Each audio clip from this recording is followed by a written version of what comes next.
دلوقتي اهي محطة سبيش ترام، وادي الحواجز لو احنا جايين من هناك من سبيش ترام، من المحروسة، من الإقبال، من الجزء ده كله طبعا، فهيجي ممنوع ان احنا نخش الشارع دوت. والصدادات هناك اهي باينة. تمام، فهنيجي نعمل ايه بقى؟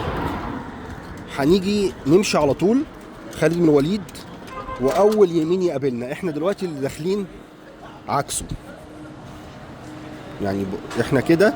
بص الموتوسيكل اللي جاي في الوش ده،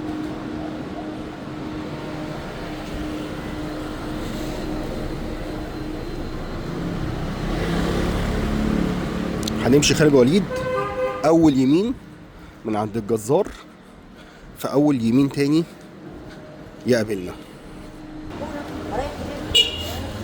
اهو. ولو العكس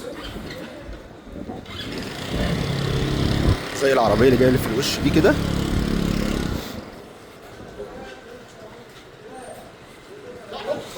عشان ما نلفش لفه كبيره ولف ودوران وهنتعب نفسنا. هي بس عشان النهارده الجمعه فالسكه كويسه.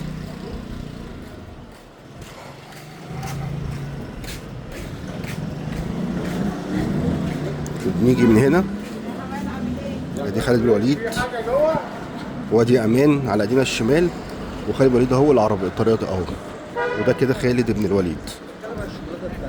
تخش فيه عادي.